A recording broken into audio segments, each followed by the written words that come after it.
Hola profe, mi nombre es Vanessa Sánchez y yo voy a dar una breve introducción a lo que es la biodisponibilidad. La biodisponibilidad se define como el grado y la velocidad con la que una forma activa, fármaco o sus metabolitos acceden a la circulación y alcanza de tal manera su lugar de acción. La liberación es el primer paso del proceso en el que el medicamento entra al cuerpo y se libera el contenido del principio activo administrado.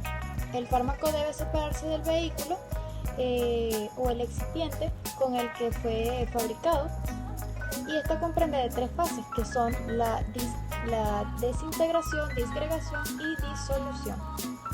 La desintegración es la ruptura de la forma farmacéutica, bien sea tableta, comprimido o cápsulas. La disgregación viene siendo la reducción de los gránulos en partículas mucho más pequeñas, y la disolución es el paso de las partículas pequeñas al estado de solución para poder ser absorbidas. Las formas farmacéuticas sólidas de administración oral podemos resaltar lo que son las cápsulas, que son un medicamento formado por una cubierta bien sea gelatinosa, dura o blanda, a fin de que ciertos principios activos que no son estables en su forma sólida se puedan ser administrados en su forma líquida de esa manera. Los comprimidos son la forma farmacéutica más común y se obtienen por compresión del fármaco, en los cuales se añaden excipientes que son sustancias inertes, por supuesto. Y por último también están las suspensiones, que son fármacos insolubles o parcialmente homogenizados. Parcialmente homogenizados porque las suspensiones, el principio activo está a simple vista y no se disuelve completamente, a diferencia de los jarabes, que son soluciones totalmente homogéneas. Gracias. Buenas tardes, mi nombre es Flengy Hernández y les voy a hablar sobre los objetivos generales de la práctica. Estudiar el tiempo de disgregación de los fármacos administrados por vía oral y cómo influye su composición en la misma. Objetivos específicos. Analizar cómo las formas farmacéuticas influyen en la absorción de un fármaco. 2. Observar cómo ocurre la disgregación de un fármaco. 3. Estudiar la relación de las formas farmacéuticas con el tipo de absorción. 4.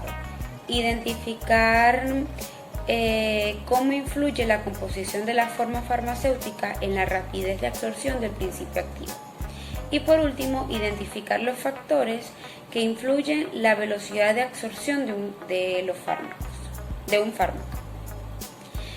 Materiales y reactivos de la práctica. En esta práctica debemos utilizar tubos de ensayo, piseta, plancha de calentamiento, balanza analítica y un beaker de 250 ml. Los reactivos es el cloruro de sodio, el ácido clorhídrico, agua destilada y pexina. Muchas gracias. Mi nombre es José Chirel y yo voy a estar hablando sobre los procedimientos experimentales. Primero prepararemos lo que es el ácido gástrico, sin enzimas. Para eso tomaremos lo que es el cloruro de sodio, al cual pesaremos 1 gramo y llevaremos a un beaker de 250 cc. Posteriormente pesaremos el ácido clorhídrico 1.5 gramos y lo llevaremos junto al reactivo anterior. Y completaremos la preparación con 100 cc de agua. Tomemos en cuenta que si vamos a utilizar una o más formas farmacéuticas, tenemos que preparar de 2 a 3 tubos de ensayo o beakers para lo que vayamos a utilizarlo.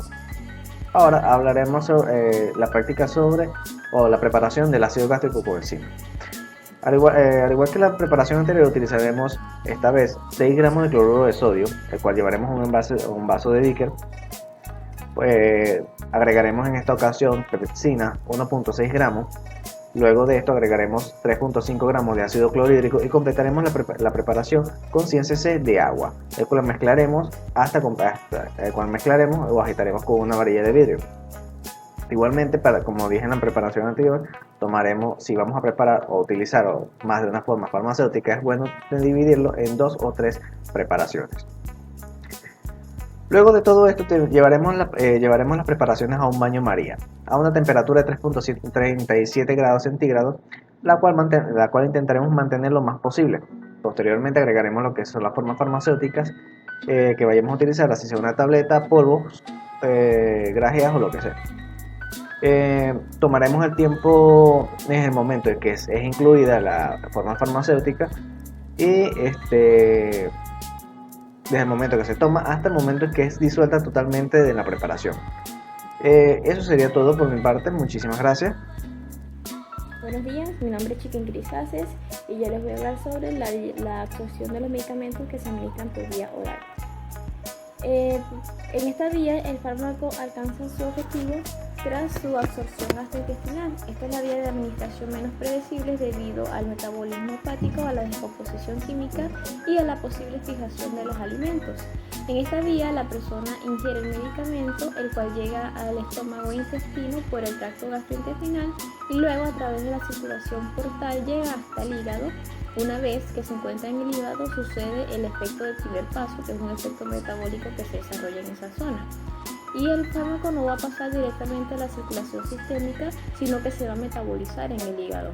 Del hígado a través de la cava superior va a llegar hasta el corazón y una vez en el corazón llega o se distribuye a la circulación sistémica. La característica de esta vía de administración es de las más usadas, ya que la mayoría de los medicamentos se introducen al organismo vía oral y es la vía más segura. Ya le vamos a explicar más por qué. El fármaco se somete al proceso digestivo. La absorción es por difusión pasiva, ya sea en la mucosa gástrica o la mucosa intestinal, y la dosis excesiva puede ser neutralizada, y esto es lo que la hace la vía más segura, debido a que podemos neutralizar los venenos en caso de que se administre por accidente uno, ya sea con antídoto o por el carbón activado. La absorción en esta vía es un poco más complicada debido al pH gástrico en el estómago, el cual oscila entre 2 y 3, y con un pH demasiado básico también puede llegar a ionizar el fármaco, lo que complica la absorción completa del mismo. Como ya lo dije anteriormente, los fármacos se metabolizan primero en el hígado antes de llegar a la circulación sistémica. Este paso se denomina efecto del primer paso hepático. Desde el estómago, los fármacos a través de la circulación portal van a pasar al hígado y en el hígado se va a dar este primer paso de efecto hepático. Este efecto del primer paso es un efecto metabólico que afecta la biodisponibilidad del fármaco. La biodisponibilidad es el porcentaje de fármaco que llega a la circulación sistémica sin ser alterado. Y la forma de presentación de los medicamentos que se administran por esta vía tenemos dos, que es la líquida y la sólida. En la líquida podemos encontrar las soluciones como los jarabes, las emulsiones, que son estados dispersos, y las suspensiones, que lo están conformados, lo representa un sólido soluble más un vehículo. Y en las sólidas podemos mencionar los comprimidos y las cápsulas. Los comprimidos se subdividen en varias presentaciones, como son los de liberación prolongada, donde la absorción es un poco más lenta y la acción es larga. Estos útiles en fármacos con vida corta, como por ejemplo la morfina, que tiene una vida media de 2 a 4 horas y se administra cada 4 horas. Los fármacos recubiertos, que están representados por la gravia, estas contienen generalmente azúcar, y los comprimidos con cubiertas entéricas. Estos son importantes porque esta cubierta protege al principio activo de la inactivación por el ácido gástrico. Gracias a esta cubierta, el fármaco se libera en el intestino y se absorbe en el intestino. Un ejemplo de esto es el omeprazol o los fármacos inhibidores de la bomba de Proton. Y tenemos los efervescentes, que son fármacos con ácido cítrico. Y en las cápsulas podemos mencionar las duras y las blandas. Muchísimas gracias. Mi nombre es Noemi Díaz y les voy a hablar sobre la forma farmacéutica de liberación retardada. Es una forma farmacéutica que libera los principios activos a un determinado tiempo, que es diferente al de aquellas que lo liberan inmediatamente después de la absorción. basada en el tiempo o en la influencia de las condiciones del entorno, como por ejemplo el pH gastrointestinal, la presencia de enzimas, etc. Generalmente son cápsulas, comprimidos o sistemas particulados con recubrimiento entérico, diseñados para pasar inalterados por el estómago y luego liberar el principio activo en el tracto intestinal. Liberación extendida. Proceso mediante el cual el principio activo contenido en una formulación es liberado lentamente para su absorción, lo cual permite extender el tiempo entre dosis por un factor de 2 o más veces. Formas farmacéuticas de liberación de sitio específica. Son las formas farmacéuticas donde el fármaco es dirigido a una determinada localización biológica. La investigación en tecnología farmacéutica también contempla la posibilidad de dirigir el principio activo hacia el tejido u órgano diana, evitando la indiscriminada distribución tisular que sufren los fármacos en una terapia sistémica convencional. Esta distribución no selectiva es responsable de provocar efectos colaterales adversos. Una de las estrategias propuestas para conseguir vectorizar el fármaco dirigido hacia el tejido, órgano o incluso célula diana es el empleo de transportadores del fármaco, es decir, el uso de determinadas sustancias que llevan directamente el principio activo al lugar de acción de forma selectiva y mayoritaria. Entre los numerosos sistemas transportadores investigados actualmente, los que suscitan mayor interés son los liposomas, nanoesferas y nanocápsulas. Las ventajas: reducción de las fluctuaciones del nivel de fármaco en la sangre, reducción en la dosis y la frecuencia de administración y reducción de los efectos adversos. Las desventajas: entre sus ventajas tenemos la pérdida de la flexibilidad para ajustar la dosis, riesgo de liberar una dosis alta de fármaco en forma inmediata por una falla del sistema y por último el riesgo de acumulación. Gracias. Mi nombre es Jennifer González y le voy a continuar hablando sobre formas farmacéuticas de liberación específica. Las formas farmacéuticas destinadas a la vía oral son las más estudiadas.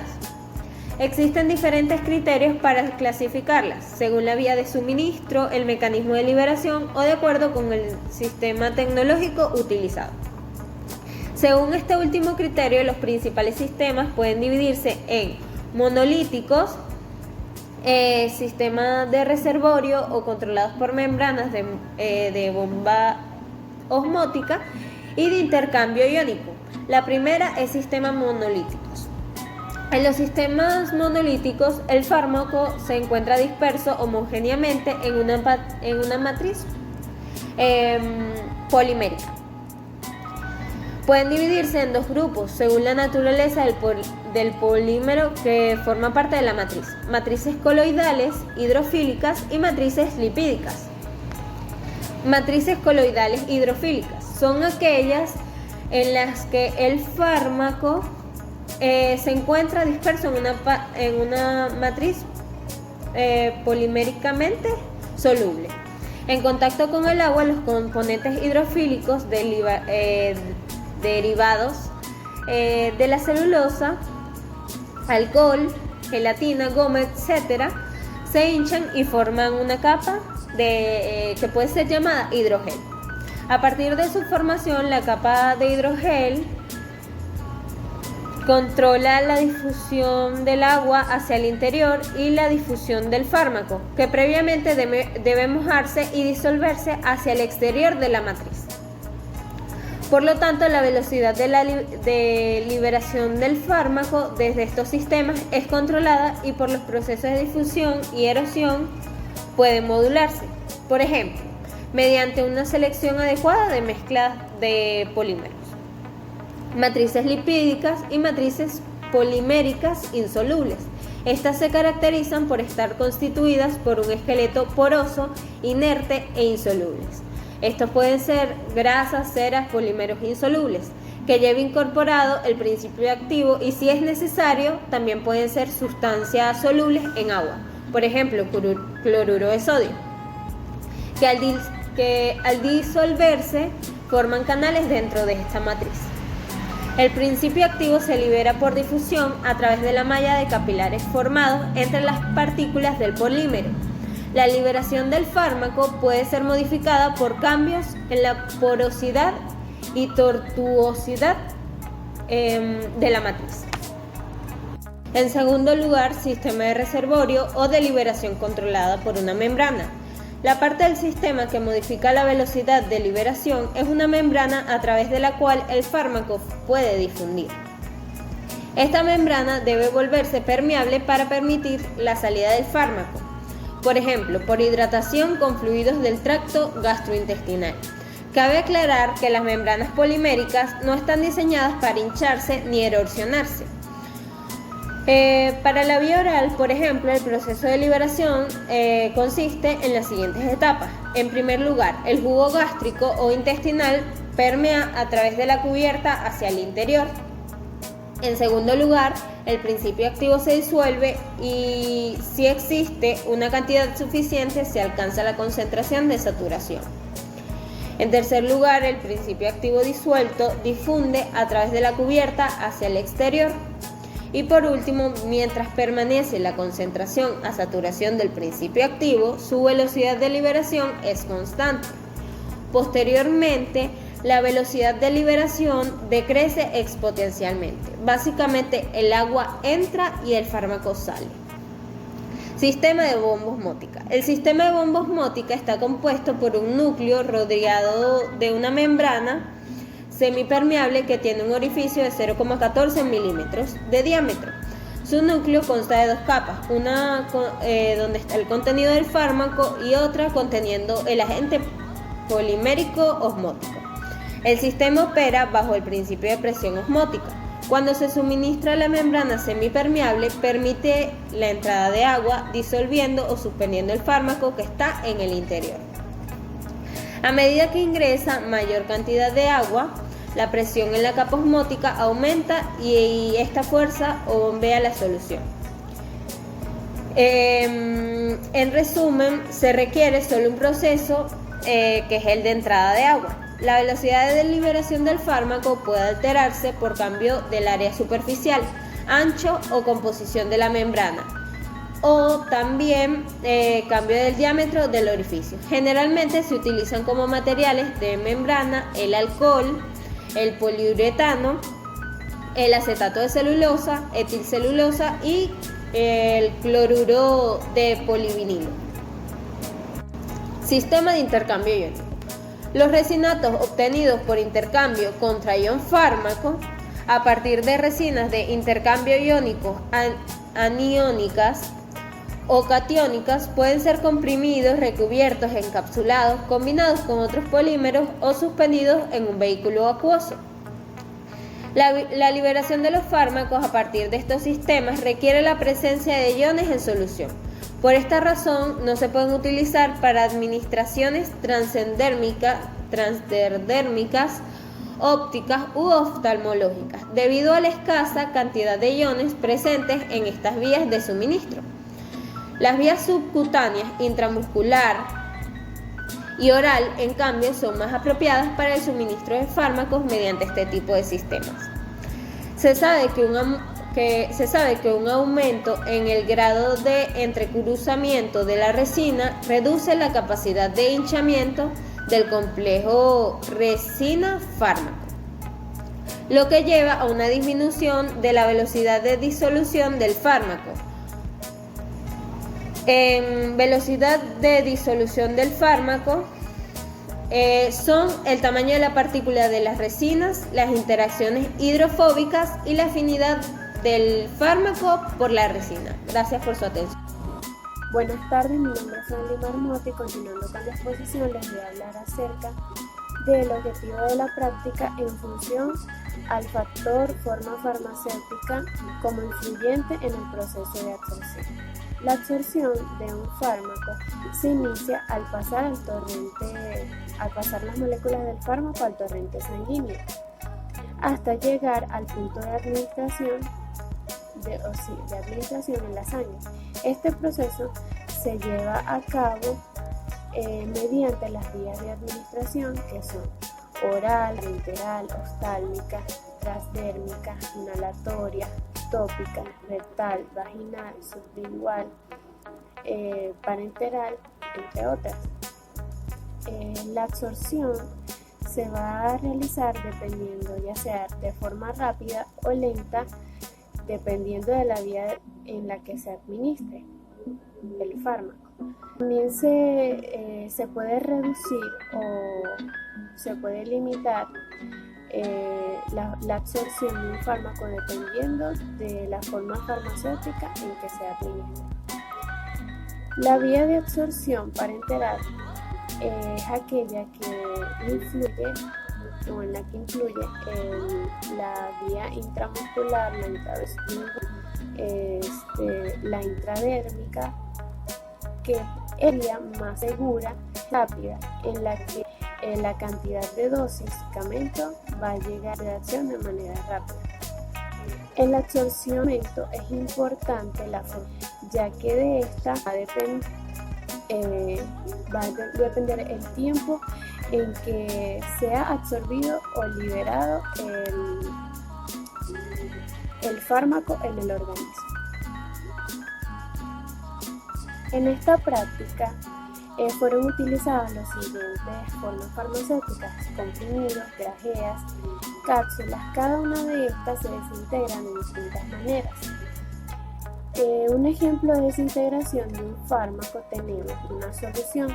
No se desintegra ya que esta está disuelta, por lo tanto la velocidad de absorción de una solución es mayor, ya que un comprimido mayor que un comprimido, ya que este primero se debe desintegrar, lo que principalmente ocurre en el estómago para que el fármaco o la forma activa se disuelva en una fase acuosa en el intestino y se absorba.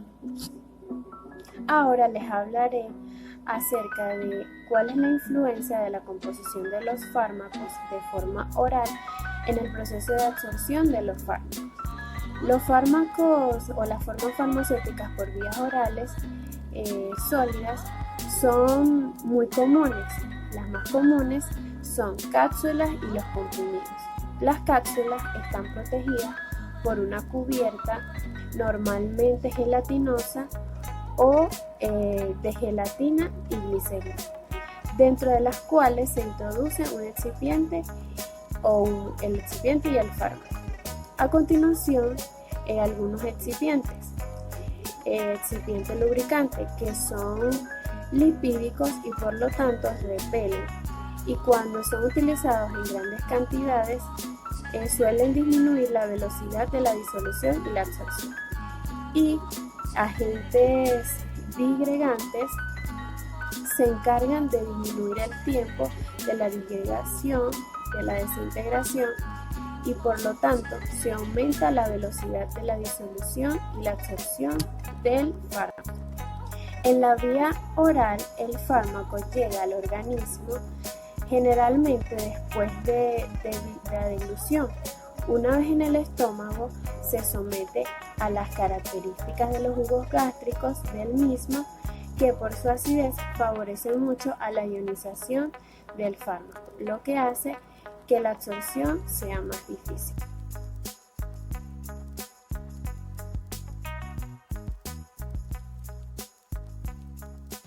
Bueno, mi nombre es Elsie Muñoz y le hablaré sobre la relación de la forma farmacéutica con el sitio de absorción del fármaco por la vía oral, el estómago o intestino. En la mucosa oral posee un epitelio delgado y muy vascularizado. Se favorece la absorción, que sin embargo el tiempo de contacto para su administrar suele ser demasiado corto como para que provoque una absorción significativa. Por eso se dice que el estómago es el primer órgano en el que se produce un contacto estrecho entre un fármaco administrado, ya sea por vía oral y líquidos gastrointestinales. Aunque el estómago presente una superficie epitelial relativamente extensa, el espesor de su capa mucosa y el corto periodo de transición limitan su absorción. En el intestino delgado presenta la mayor superficie de la absorción de fármacos de todo el tubo digestivo. Sus membranas son más permeables que las gástricas, ya que la mayoría de los fármacos se absorben con mayor rapidez. ¿De qué depende la disminución y el aumento del tiempo de absorción en una forma farmacéutica? La absorción de un fármaco depende de sus propiedades fisioquímicas, su formulación y su vía de administración, pero para poder determinar ya sea su absorción, entre ellas tenemos la sensibilidad. Es donde los fármacos, mientras sean más liposolubles, más rápido sea su absorción, ya que traspasan la membrana celular con mayor facilidad. La formulación se encuentra en su forma sólida el fármaco, como por ejemplo, en forma de grajeas, tabletas, comprimidos, entre otras. Su absorción será más lenta, ya que este debe disolverse primero y luego pasa a absorberse. La concentración es importante, ya que esta se encuentra en los ácidos y bases débiles. Estos se disuelven en una solución acuosa parcialmente, y los ácidos y bases fuertes se disocian en una solución. La circulación es donde el flujo sanguíneo sea alta o mayor, será la absorción. Cuando sea el flujo sanguíneo sea baja o menor, será la absorción. El área de superficie es cuando la superficie sea mayor será la absorción. Y cuando la superficie sea más baja, menor la absorción. El pH y el jugo gástrico, estos son otros factores que pueden llegar incluso a degradar el propio fármaco. El tamaño de la molécula. La molécula, mientras sea más grande, menor será su absorción, y si la molécula es pequeña, su absorción ocurrirá más rápido. Gracias.